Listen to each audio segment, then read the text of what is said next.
Mari adik-adik kita bersatu di dalam doa. Kami telah naikkan puji-pujian kepadamu ya Tuhan pada malam hari ini. Kami dan juga adik-adik kami telah berkumpul di tempat ini. Apa maksud dan tujuan kami berkumpul di tempat ini ya Tuhan? Kami masih mau dan haus mendengar firman Tuhan. Bapa, biarlah melalui puji-pujian yang telah naikkan kepadamu ya Tuhan, Tuhan berkenan hadir di tengah-tengah kami. Karena Engkau berkata 2-3 orang yang berkumpul di dalam namaku, Engkau hadir di tengah-tengahnya. Kami percaya ya Tuhan, biarlah Engkau yang menguasai ruangan ini. Dan ajari hamba Tuhan untuk menyampaikan firman Tuhan pada saat malam hari ini. Sehingga adik-adik kami ini bisa mengerti firman Tuhan. Dan mereka bukan hanya sebagai pendengar-pendengar firman, tetapi mereka juga diizinkan untuk menjadi pelaku-pelaku firman. Bapa, kami juga mau berdoa buat adik-adik kami yang belum hadir pada saat ini. Jikalau mereka dalam perjalanan ya Tuhan, biarlah Tuhan juga yang mengantar mereka, sehingga mereka sampai di tempat ini juga dalam keadaan selamat. Jikalau mereka dalam keadaan kurang sehat ataupun sakit, biarlah Tuhan juga yang tetap mengasihi mereka melalui obat yang dia makan, sehingga Bapa dia bisa lekas sembuh. Dan di dalam pertemuan berikutnya dia juga ikut hadir di dalam PA Permata. Jikalau ada juga teman-teman Permata yang sampai saat ini juga dia merasa kurang terbeban untuk hadir, biarlah Roh Kudus yang menegur mereka, sehingga mereka juga ditanamkan kerinduan untuk bersekutu bersama Permata lainnya. Inilah doa kami Tuhan dari awal hingga akhirnya ibadah PA Permata ini. Kami serahkan di dalam nama Yesus Kristus Tuhan dan Juru Selamat kami yang hidup. Amin. Ya, bahan yang sampai kepada saya itu halaman 24, benar ya? Dengan tema terteki. Sebelumnya kita baca dulu bahannya yang diambil dari kitab Matius 5 ayat 37. Coba satu orang tolong membacakannya. Ya, Matius 5 ayat 37. Matius 5 ayat 37, jika iya hendaklah kamu katakan ya, jika tidak hendaklah kamu katakan tidak. Apa yang lebih daripada itu berasal dari si jahat. Iya, terima kasih. Karena bahannya bahasa Karo, jadi saya pergunakan bahasa Karo, tapi nanti saya campur juga dengan bahasa Indonesia. Temana ibas bergenda emakap terteki. Tujuan ibas PA anta bergenda si pemena meteh pentingna nurikan kata tuhu suwe rasnas. Si peduakan terteki ibas kerina dampar gelukna. Ya, jadi kitab Matius 5 ayat 37 itu berbicara tentang khotbah Yesus. Khotbah Yesus di atas bukit. Ya. Jadi banyak isinya, tetapi pada malam hari ini hanya satu ayat aja yang diambil, yaitu Matius 5 ayat 37 seperti yang sudah dibacakan oleh teman kalian tadi, dengan tema emakap terteki.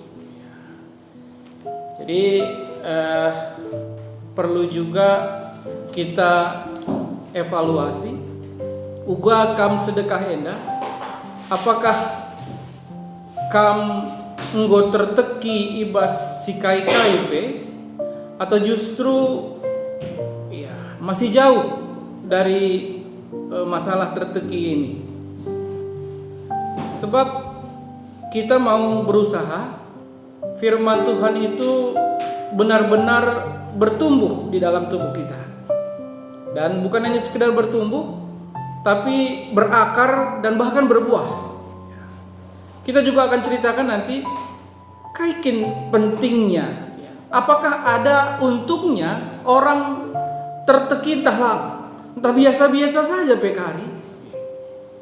Kai bedana raskala si memang tuhut skala si perbual, skala sila pernah bertanggung jawab. Nanti akan kita bandingkan kasusnya. Jadi menurut pengalaman saya, saya pernah hidup menjadi orang yang suka berbohong. Jadi bukan berarti kami pertuadiakan ini latar belakangnya adalah memang sejak dari lahir adalah orang-orang yang benar-benar tertekilang. Bahkan saya sendiri itu pernah berbohong sama orang tua, saya pernah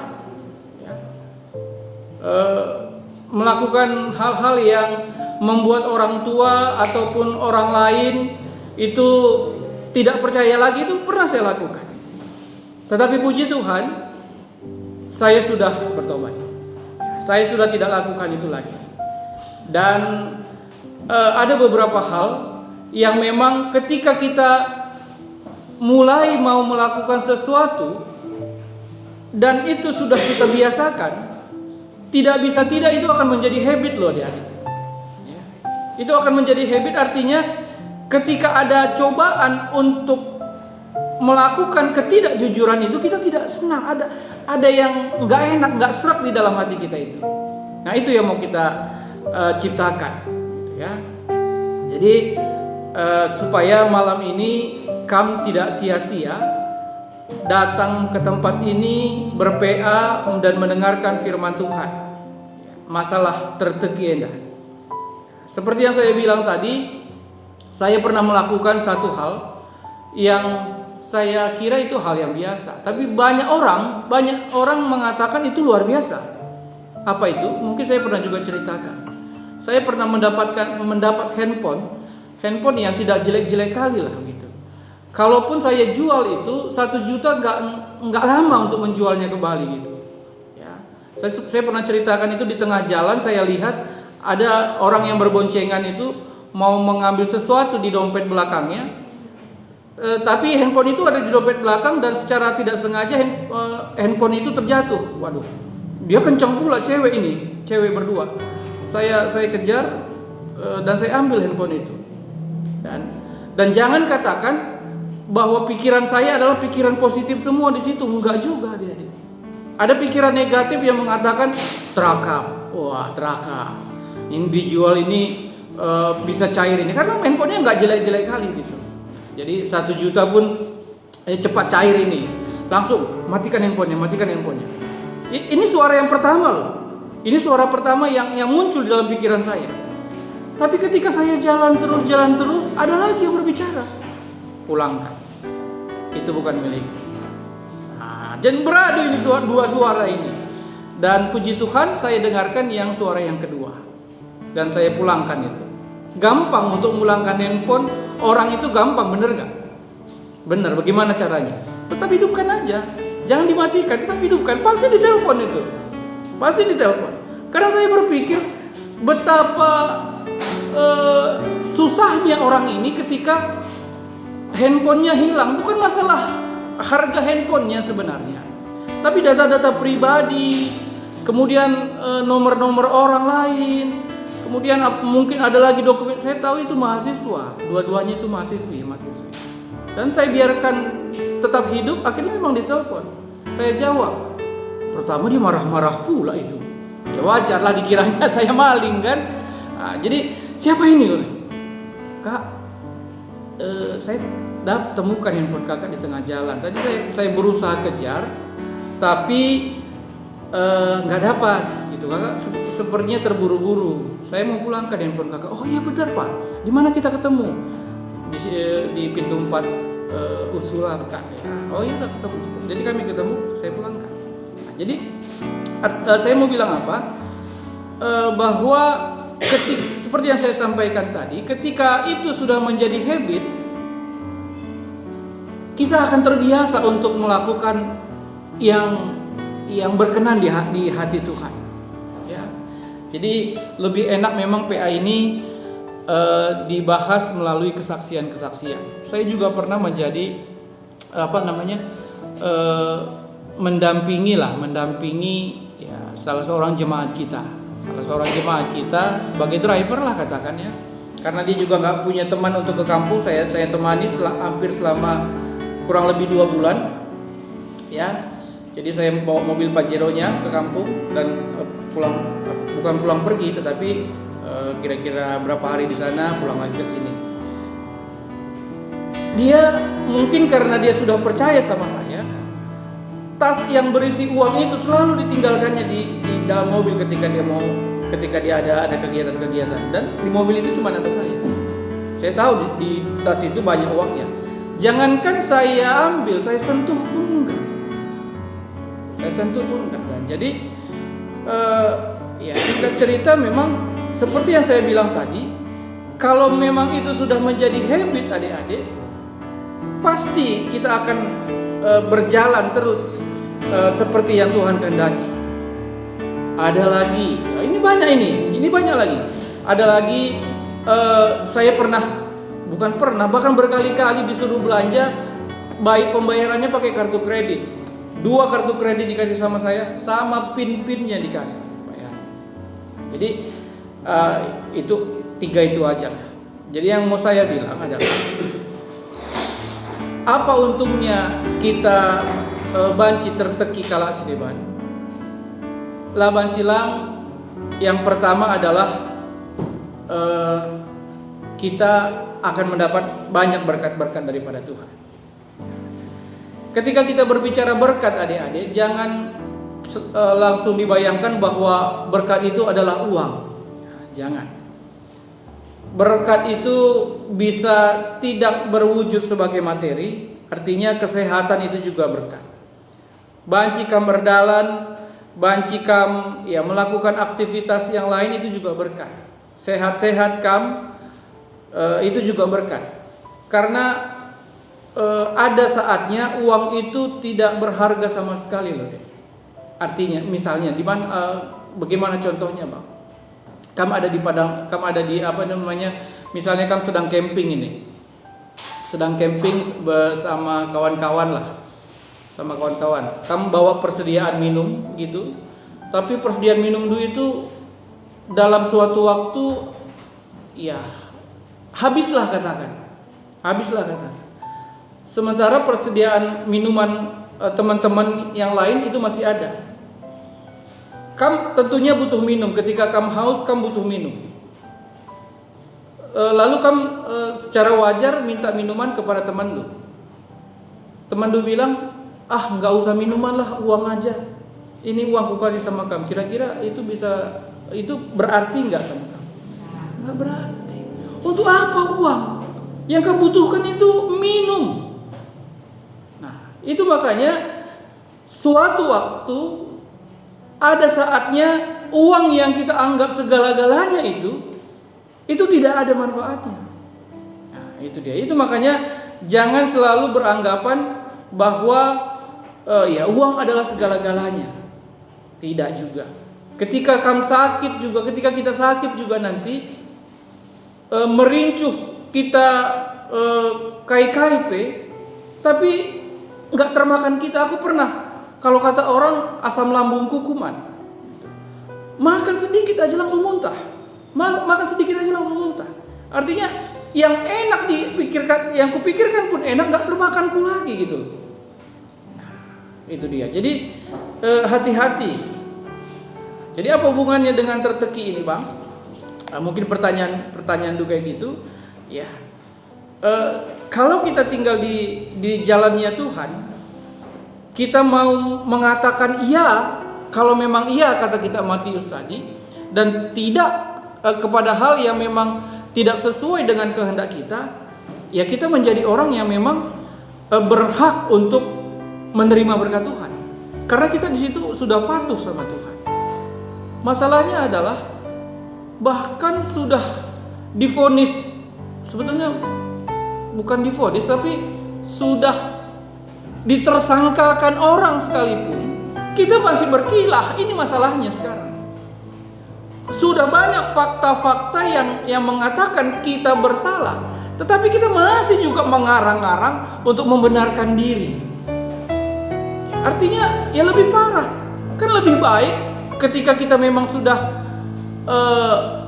sudah banyak buktinya kita melakukan satu kesalahan, jujur aja gitu. Hukumannya juga pasti akan berbeda. Aku yakin hukumannya akan berbeda daripada kita memang menuntut saya tidak bersalah dalam hal ini gitu. Padahal fakta sudah ada gitu. Ya. Jadi dari situ juga kita bisa membandingkan adik-adik bahwa membenarkan diri sendiri pun itu tidak baik. Ya. Mungkin ada waktunya nanti kamu juga ada di dalam suatu masalah, ya, kamu memang melakukan satu kesalahan, tetapi justru kesalahan itu malah kamu lempar kepada orang lain. Nah, itu nggak baik. Nggak baiknya kamu dicap lah terpakai ini bahasa Karona. Tapi orang nggak ngomong gitu, ya. Orang nggak ngomong secara langsung, tetapi ya apa dampak negatifnya sahabat kamu? Kamu tidak akan diberikan kesempatan atau peluang untuk melakukan pekerjaan yang memang seharusnya bisa kamu kerjakan. Nah ini kan satu kerugian. Nah, itu dia. Jadi hati-hati ketika kita sudah dicap lanai terteki kan. Itu banyak sekali dampaknya. Tetapi memang Pustaka Sibadia pengatakan lalit si bujur, ya, sahada pelak. Yang diinginkan Tuhan adalah pertobatan kita. Pertobatan du permata. Saya percaya Tuhan tidak pernah memperhitungkan apa kesalahan-kesalahan yang kamu lakukan atau dosa-dosamu. Dosa kepada orang tua, ya, dosa kepada teman-teman atau yang lainnya. Itu Tuhan tidak perhitungkan kalau kalian mau bertobat. Tapi kalau kamu tidak juga mau bertobat, dampak negatifnya bukan orang lain, tetapi kamu sendiri. Itu dia. Jadi dampak negatif dari la tertekiena itu sungguh buruk bagi kita. Bukan hanya bagi kita tetapi bagi orang lain juga. Tetapi dampak positif terteki ini apa? Ya, seperti itu ketika orang sudah melihat bahwa kamu setia terhadap perkara yang kecil, misalnya masalah keuangan lah. Kamu setia dalam mengelola keuangan yang kecil, pasti kesempatan yang berikutnya kamu tetap akan diberikan. Begitu juga kepada pengurus permata ketika kamu mau memang serius melakukan kewajiban lu sebagai pengurus permata, pasti kesempatan berikutnya kamu akan diberikan juga gitu. Abang nggak langsung jadi pertua loh deh. Mungkin kamu sudah sedikit ya, nggak banyak, sedikit kamu sudah tahu. Ya, bahkan nggak terasa loh 2024 tahun depan kita akan melakukan pemilihan pertua diaken lagi. Kalau abang masih terpilih tahun depan udah masuk periode 4. Artinya apa?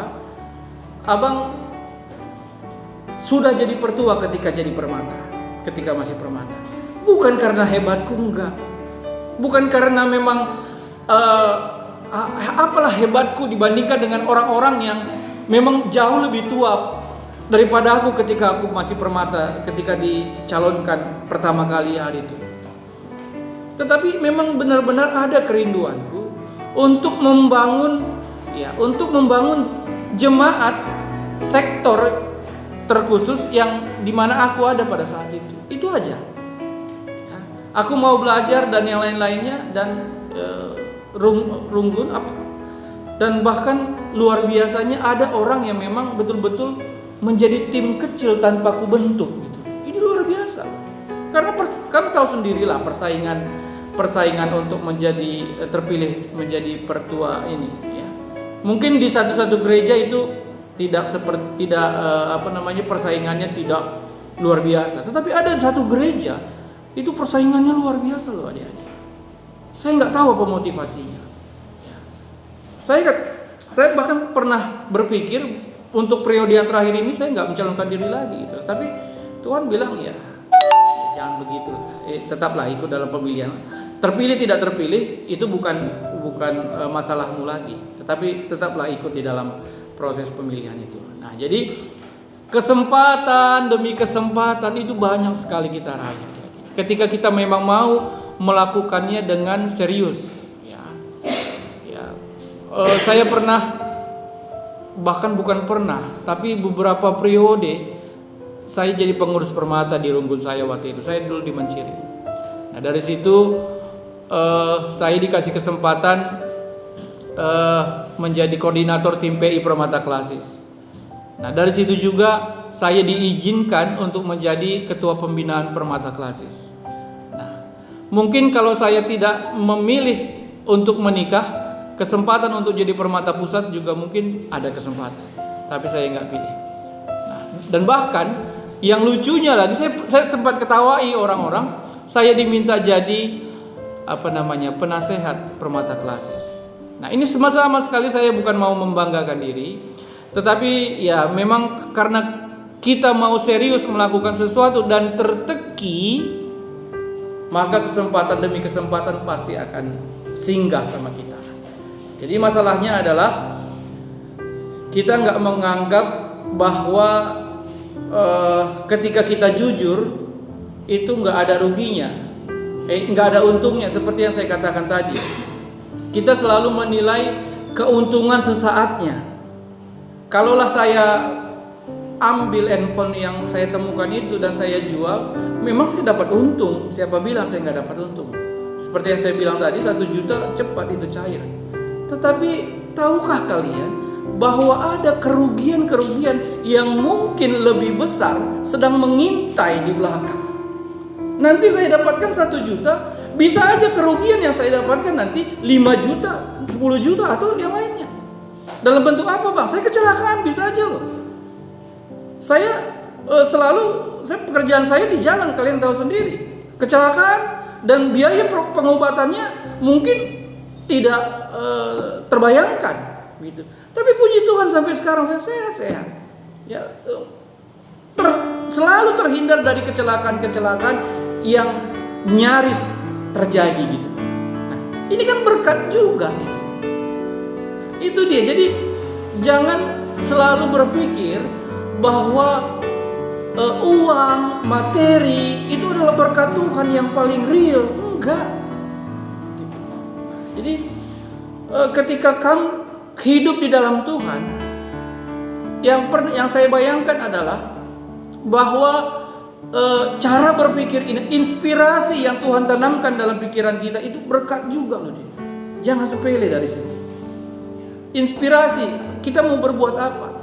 Ketika saya banyak bergelut di dalam YouTube ini, memang pikiran saya ketika saya bergerak di dalam YouTube ini bukan sama sekali nggak mencari subscriber, bukan.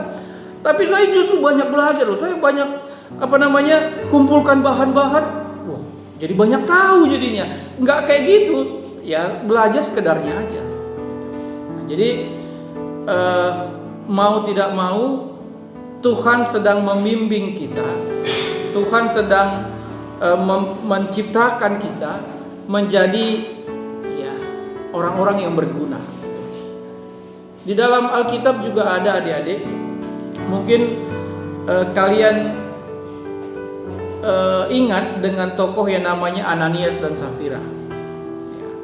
Apa yang dilakukan Ananias dan Safira? Dia berbohong kepada Petrus. Berbohong dalam hal apa? Dia berbohong ketika dia menjual propertinya. Dia katakan bahwa seluruh hasil penjualan propertinya itu dia sudah serahkan kepada Petrus, tetapi ada sebagian yang dia simpan. Padahal Petrus sama sekali tidak mengharuskan untuk menjual propertinya dan harus diserahkan semuanya kepadanya. Itu tidak ada keharusan.